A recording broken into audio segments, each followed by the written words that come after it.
Good morning, students. We are starting the chapter 4 of history, the Central Islamic lands. इस chapter में हम पढ़ेंगे कि इस्लाम धर्म का ओरिजिन कब हुआ, कैसे हुआ और उसका डेवलपमेंट कहाँ से कहाँ तक हुआ. ओके तो इस चैप्टर में हम इस्लाम के राइज के बारे में पढ़ने जा रहे हैं, उसके एक्सपेंशन के बारे में पढ़ने जा रहे हैं.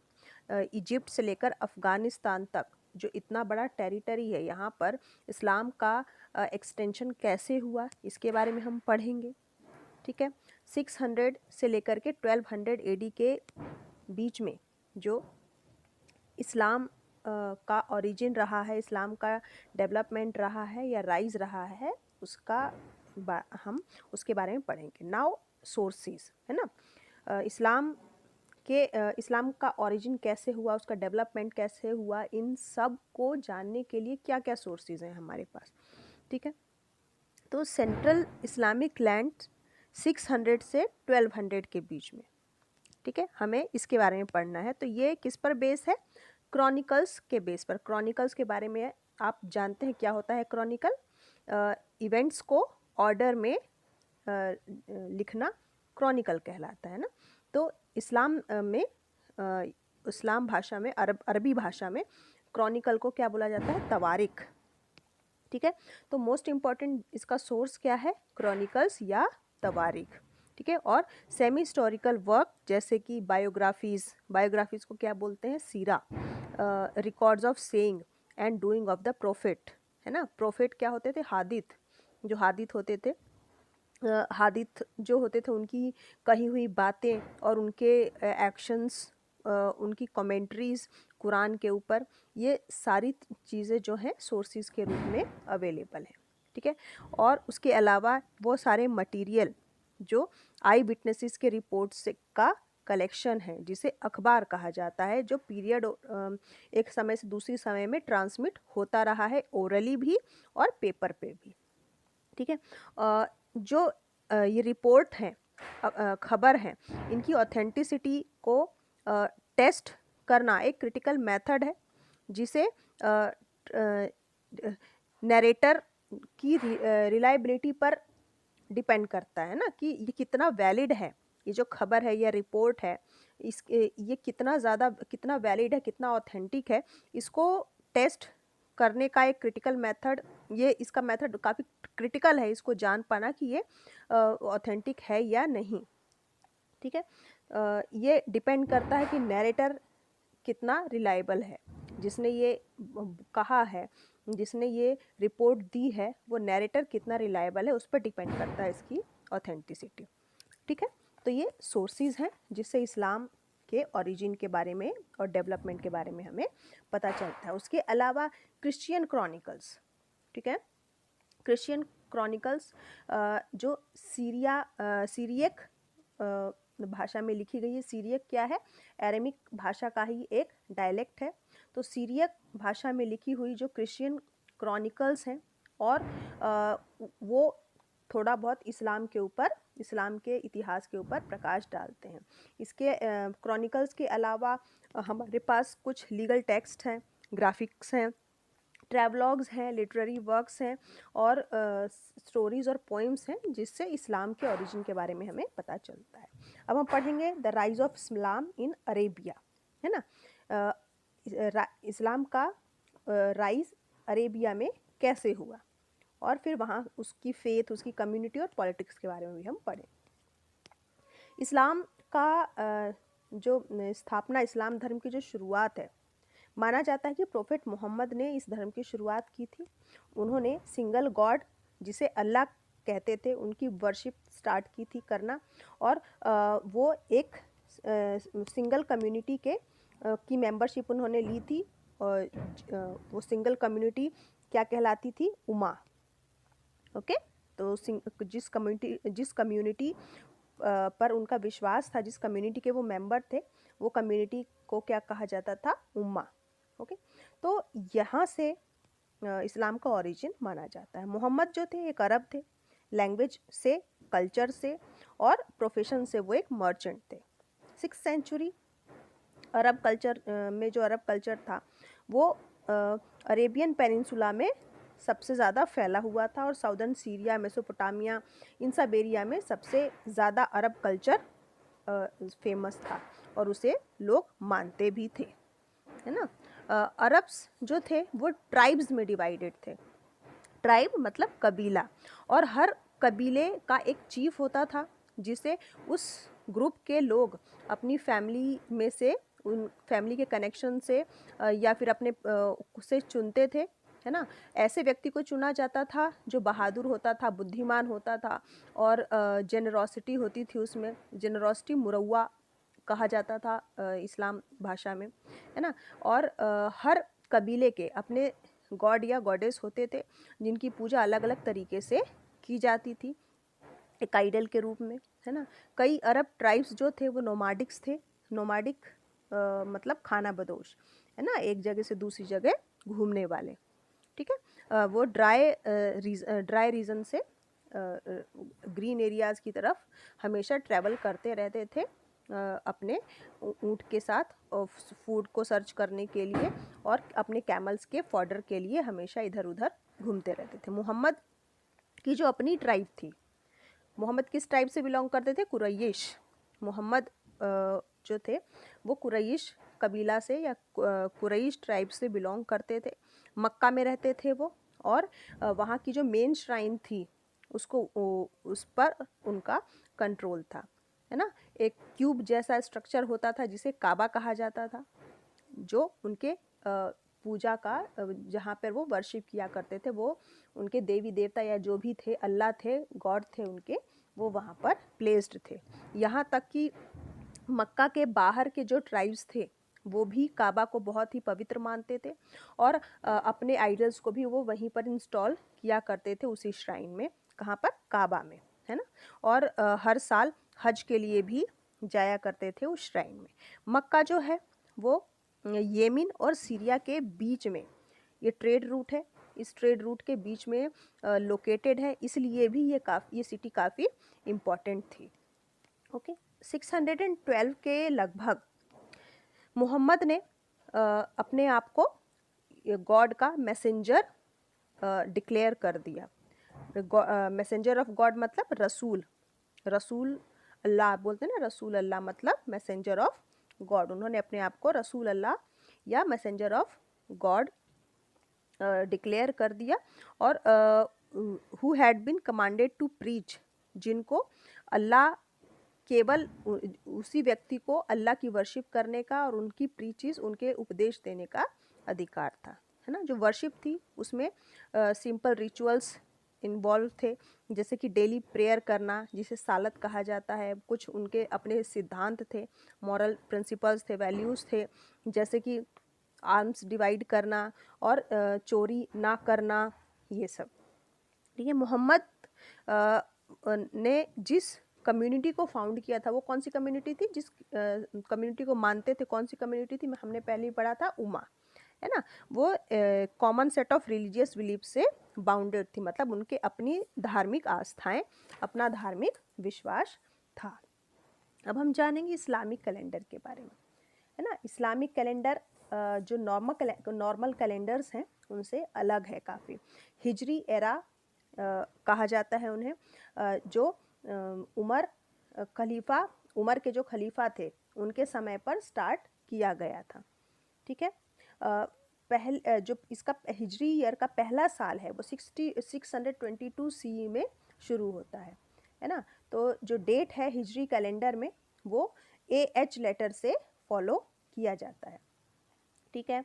हिजरी ईयर ल्यूनर ईयर से शुरू होता है, मतलब दिन ख़त्म होने के साथ दिन जो है हिजरी ईयर का एक दिन शुरू होता है और साल में 354 डेज होते हैं।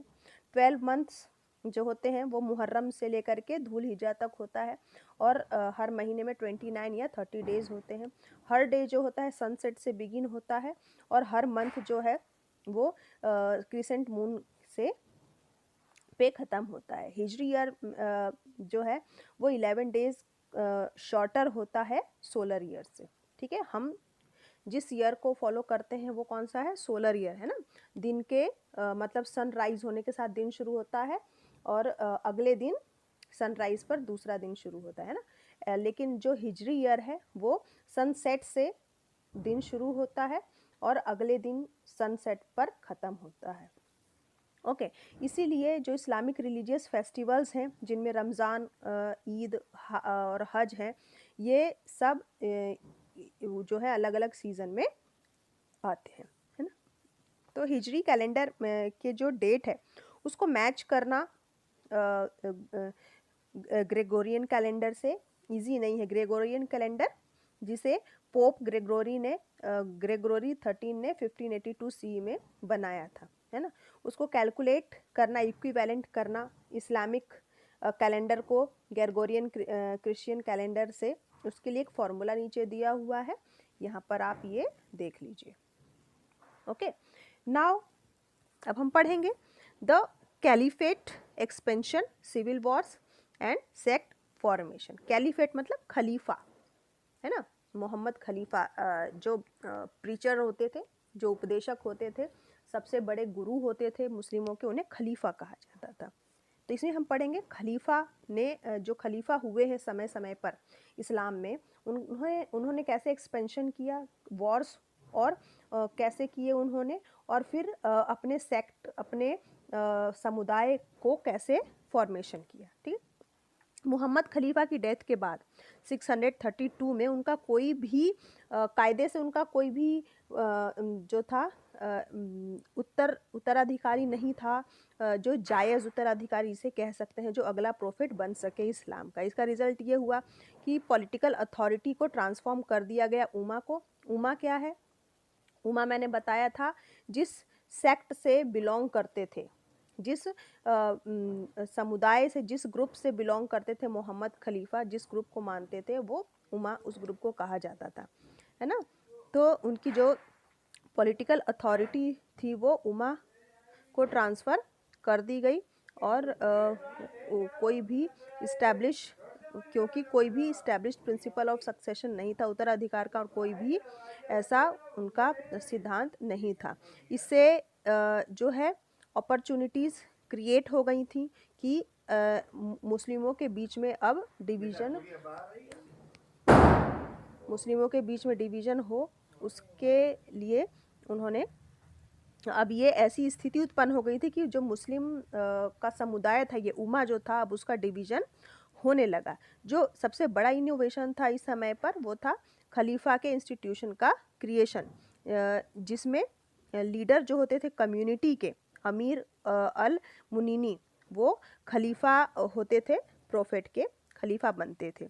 जो पहले 4 खलीफा थे 632 से 61 तक, उन्होंने अपनी पावर को काफ़ी क्लोजली एसोसिएट किया था प्रोफेट के साथ, और जो अपना काम था वो जनरल गाइडलाइंस के अकॉर्डिंग करते रहे, जो उन्हें ऑलरेडी प्रोवाइड किया गया था। ठीक है, 2 ऑब्जेक्टिव थे खलीफा के खलीफा के पोस्ट पर कंट्रोल करने का, जो ट्राइब कॉन्स्टिट्यूट हुआ था उमा का, है ना, और दूसरा रिसोर्सेज जो थे उस स्टेट से मिलते थे, वो उस पर उनका कंट्रोल होता था। ठीक है, मोहम्मद की डेथ के बाद कई सारे ट्राइब्स जो थे टूट चुके थे, टुकड़ों में बट गए थे, इस्लामिक स्टेट में उनका बंटवारा हो चुका था। कुछ जो थे रेज हुए, अपने प्रोफेट को उन्होंने इस्टेब्लिश किया, अपनी कम्युनिटी को इस्टेब्लिश किया उमा की ही मॉडल पर। जो पहले खलीफा थे अबू बकर, उन्होंने कई सारी कैंपेन्स को, रिवोल्ट्स को सप्रेस किया। जो सेकंड खलीफा थे उमर, उन्होंने उमाज की पॉलिसी ऑफ एक्सपेंशन को शेप दिया, उनकी पावर को, अपनी पावर को बढ़ाया, है ना। जो खलीफा थे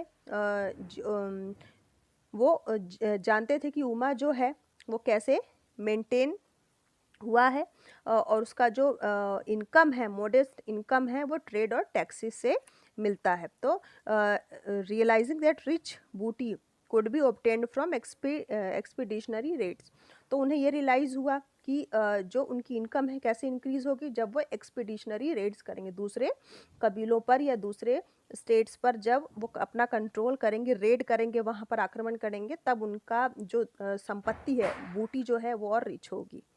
ठीक है, the caliph and his military commander mustered their tribal strength to conquer lands belonging to the Byzantine empire. ठीक है, तो जो खलीफा थे और उनके जो मिलिट्री कमांडर्स थे उनकी ट्राइब के, वो उन्होंने अपनी पावर को स्ट्रेंथन करना शुरू कर दिया। और जो बाइजेंटीन एम्पायर से बिलोंग करते थे वेस्ट में और सेजेनियन एम्पायर ईस्ट में, है ना, इन सब यहाँ पर उन्होंने अपने रेड्स करने शुरू कर दिए, एक्सपीडिशन करना शुरू कर दिया। तो इस तरह से ये जो खलीफा थे, अलग अलग खलीफा अलग अलग समय पर हुए, है ना। नेक्स्ट जो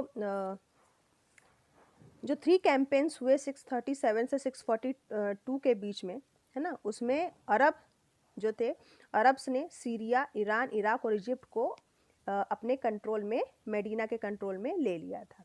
जो मिलिट्री स्ट्रेटेजी थी वो धर्म पर आधारित थी और उनकी जो वीकनेसेस थी अपोजिशन की, उसके कारण अरब्स जो है सक्सेसफुल रहे, है ना। अब हम पढ़ेंगे खलीफाज का एडमिनिस्ट्रेशन कैसा था। जितने भी कनकैर्ड प्रोविंस थे, जितने भी प्रोविंसेस को उन्होंने जीता था खलीफाओं ने, वहाँ पर उन्होंने एक नया एडमिनिस्ट्रेटिव स्ट्रक्चर बनाया जिसका हेड गवर्नर हुआ करता था और ट्राइबल चीफ्टेन जो होते थे, अशरफ जिन्हें कहा जाता था, वो वहाँ के हेड होते थे। जो सेंट्रल ट्रेजरी होती थी, जो खजाना होता था सेंटर का, उसको कहाँ से ऑब्टेन किया जाता था? जो रेवेन्यू लगाए जाते थे, टैक्स पे करते थे मुस्लिम्स, और साथ ही जो रेड्स होते थे, जो वो आक्रमण करते थे दूसरे एरियाज़ पर, दूसरे कबीलों पर, उससे जो धन मिलता था, उससे जो पैसा मिलता था वो ट्रेजरी में जाता था। जो खलीफा के सोल्जर्स थे, जिनमें मोस्टली बेडुइन्स थे, है ना, जो बेडुइन्स होते थे वो कैंप डेजर्ट के किनारे पर, जो शहर होता था, शहर के किनारों पर अपने कैंप लगाकर रहते थे, जैसे कि कूफा और बासरा, है ना। और जैसे ही उनकी ज़रूरत होती थी तो वो खलीफा के कमांड पर पहुंच जाते थे।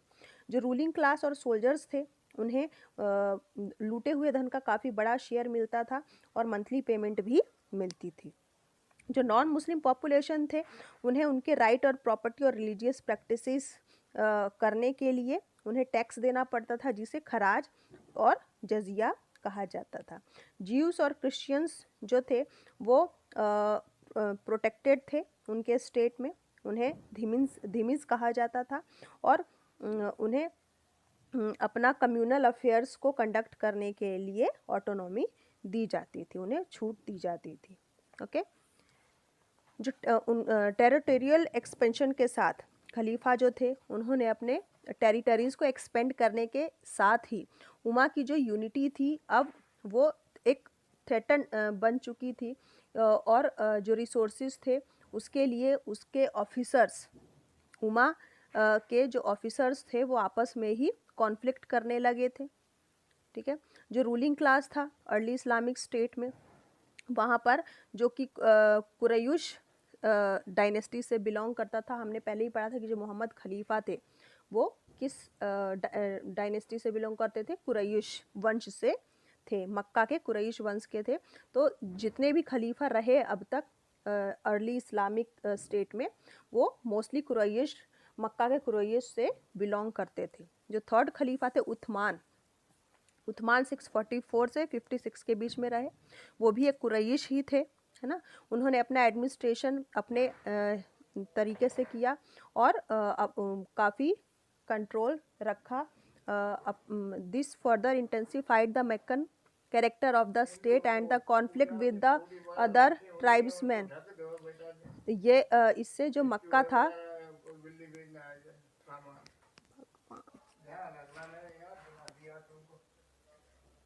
This further intensified the Meccan character of the state and the conflict with the other tribesmen.